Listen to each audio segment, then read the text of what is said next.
Salve a tutti e bentornati su Italy Rocks, il mio canale YouTube dove la lingua italiana è di casa e che vi offre una serie di eccellenti aiuti linguistici per farvi sentire a casa vostra nello studio della lingua italiana ad ogni livello.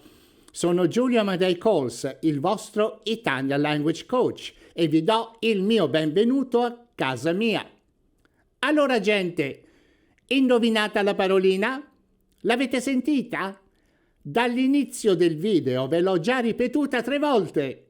A tra poco, dopo la sigla.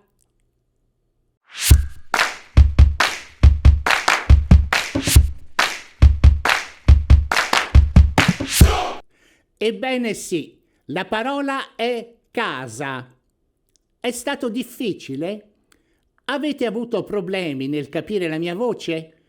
Qual è stata la definizione che vi ha fatto indovinare subito la parola?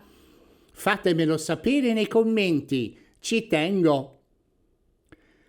Come potete facilmente immaginare, la parola casa ha una gamma di usi praticamente illimitato in italiano, esattamente come l'ha in inglese.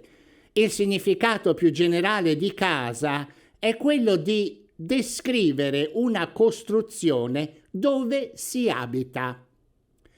Di solito la casa viene suddivisa in stanze e per le case che si sviluppano in altezza in piani.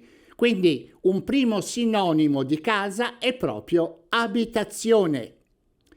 Si può poi aggiungere una specificazione per riferirsi a un particolare luogo.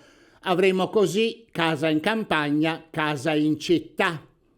Nelle grandi città, come per esempio Milano, Roma, Napoli, Palermo, quando ci si riferisce a casa si intende un appartamento in un edificio multipiano. A proposito, sapevate che in Italia la numerazione dei piani è diversa dal Nord America?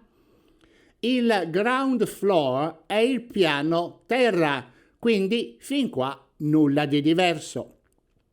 Il second floor è il primo piano. Il third floor è il secondo piano e così via. Tenetelo a mente perché vi potrebbe servire. In zone rurali oppure in centri abitati medio-piccoli è possibile riferirsi a casa isolata, chiamata anche villa o villetta, a seconda delle dimensioni e posizione. A proposito, il termine inglese villa è esattamente quello di cui sto parlando, cioè una casa con giardino. La villa a schiera invece è un modo economicamente conveniente, cioè alla portata di lavoratori dipendenti, per essere proprietari di un'abitazione che non sia un appartamento. In generale, quindi, casa è termine sintetico per riferirsi al posto in cui si abita e si vive con i propri cari. Non vedo l'ora di tornare a casa. 2 parole sul vocabolo villa. Nel meridione italiano, a sud di Roma, per intenderci Napoli, Salerno e così via, questo termine è usatissimo con il significato di parco, giardino pubblico. Quindi molto spesso quando sentite parlare di villa in queste mete turistiche, questo è il significato. Tenetelo a mente. Un'altra cosa da tenere bene a mente è che le parole inglesi house e home vengono rappresentate dalla stessa parola italiana, casa. Questo perché il concetto di casa nella cultura italiana e quindi di riflesso nella lingua italiana è luogo dove c'è qualcosa oppure qualcuno che ci è caro. Vedremo più tardi alcuni esempi di questo concetto fondamentale.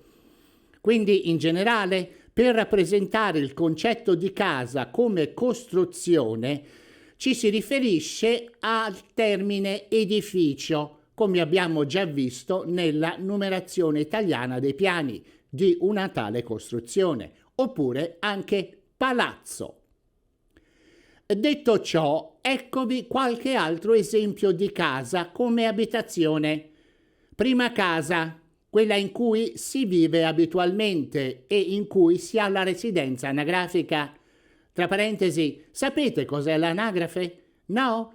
Dunque, l'anagrafe è il registro della popolazione in un particolare comune. L'anagrafe in Italia è un dipartimento della pubblica amministrazione creato per documentare numero e composizione delle famiglie residenti nei comuni. Il registro anagrafico è un dettagliato e aggiornato resoconto di qualsiasi cambiamento nella loro situazione, traslochi, nascite, decessi, stato civile e così via. La seconda casa, invece, è abitazione di proprietà usata per le vacanze oppure da affittare a terzi ed è quindi una forma di investimento. Ora qualche espressione e modo di dire. Cominciamo con le preposizioni semplici che sono sempre difficili da usare correttamente. Essere in casa, essere a casa. Queste due espressioni sono esattamente identiche. Qualche volta potreste sentire anche stare in casa, stare a casa, ma il significato è del tutto identico.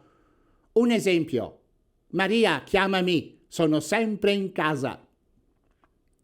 L'espressione essere di casa, come nella seguente frase, da Luigi sono di casa, significa che Luigi e io siamo così amici che quando vado a trovarlo è a casa sua, è come stare a casa mia.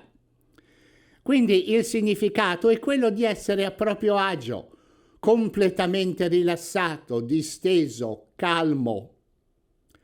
Se però al posto del verbo essere usiamo il verbo stare e quindi adoperiamo l'espressione stare di casa, il significato diventa abitare, risiedere in un luogo.